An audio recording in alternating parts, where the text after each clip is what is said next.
I thought I might have a solution. Here it is. This is my tight S bend that needs to go from the airflow meter on this side into the intake tube on that side. Um, the only modification I made so far was I had to, as you can see, that lip is pretty long and it's the same length on both sides. So I cut off this piece. You can see how much I cut off right there.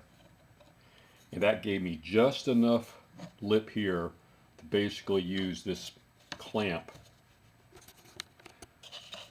All right, so that half of it goes, so it's basically right down the middle. The joint of these two pipes is right down the middle. To make that cut, I used the clamp as a guide because that was about the right amount I wanted taken off. And there's a lip right here. I think you can see it. So I just slipped the clamp onto the tube here, right up flush against this shoulder that exists right there. Then I use my razor knife to cut along that clamp all the way around. That made me a nice cut that's nice and square. I'll leave one side long because the intake tube, it's a loose enough fit that this can just slide in and out easily, then I can clamp whatever I need. So this is not a critical dimension. However, this dimension needs to be cut. So I'll make one more cut now. I might have to rotate this clamp so that this hardware is not in the way when I do the final install.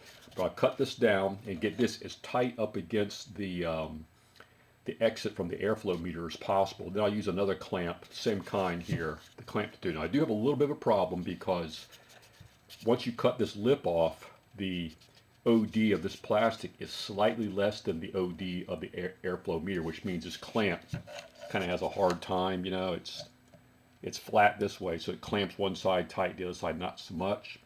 So what I'm thinking about doing is maybe figure out a way to increase the OD of this after I cut that shoulder off.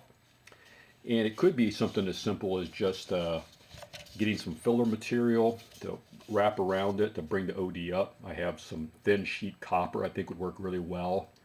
I could actually put a couple wraps around, solder it so it makes like a thick washer, if you will. I might do that. That'd be a nice permanent solution. We'll see how that works. A couple wraps around there, and I'll overlap the ends so that it's a nice, flush fit and all that. But that's coming up. But that's my solution. Now, the only thing I don't like about this particular tube, the light doesn't show it very well.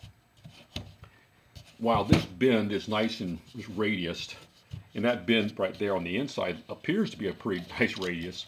If you reach in and feel this, I guess it's the way they cast it. There's a pretty hard lip right here at the edge where my fingertip is, right in there.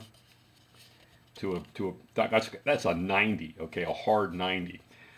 I don't know how I can measure that or get in there, but I have a feeling that I could probably get in there with a sanding tool, maybe some sandpaper on a dowel, or maybe even a Dremel moto tool, and just work that down a little bit. I have a feeling there's enough meat in there that will let me do that. I just don't like that hard edge on that. I prefer something a little more radiused, but I mean, it is what it is.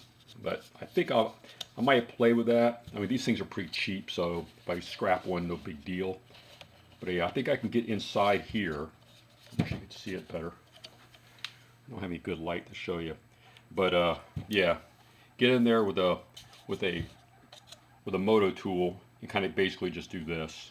Just take the edge off. I'm not trying to get it perfect, but I just don't like those hard edges. I know a little bit about airflow and turbulence, and I know that could be created quite a bit of turbulence going around that corner. Not good. Anyway, that's it for now.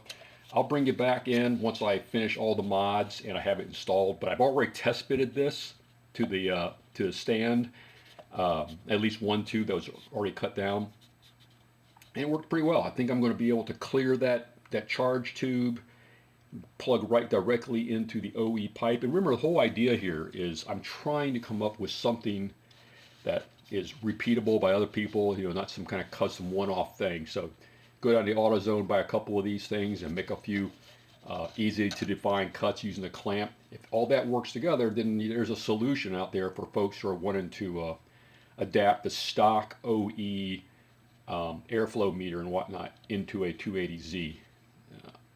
keeping as much of the other stuff as original. And I know there's probably been a lot of questions, Dave, why don't you just go to a standalone? And that's a valid thing. And I've even considered going to an aftermarket standalone. I mean, it solves a lot of these problems, but you still have the problem of plumbing. Okay, there's no getting around that. And also you have to understand my design criteria here is I want my car is a daily driver, and I live in a hot climate, so I have to have air conditioning. So that's number one. Since it's a daily driver, that means it's not going to be going under ideal weather conditions. So I have to have a true air filter housing that will protect me from road splashing water getting up in there and saturating the filter element. I also like the OE-ness of it because if I ever have to service it, I have a factory service manual that I can relate back to get the components. Granted, they're old, but they're also very reliable. You've seen me running the engine on the OE. I'm quite happy with the ECU as it is. I know it's batch fire, and that's old school technology, but it idles real well. It starts instantly. It seems to rev fine. So I'm a proponent of using technology that works and is known. So if I can do anything I can to make a situation where I can make all this work and then share it with folks who are interested in doing something similar, and I'm more than happy to do it. Anyway, but keep the ideas coming, guys. I mean, don't get me wrong. I mean, I'm always looking for ideas. I'll never criticize anybody for giving me an idea. So if somebody comes up with something, feel free to comment.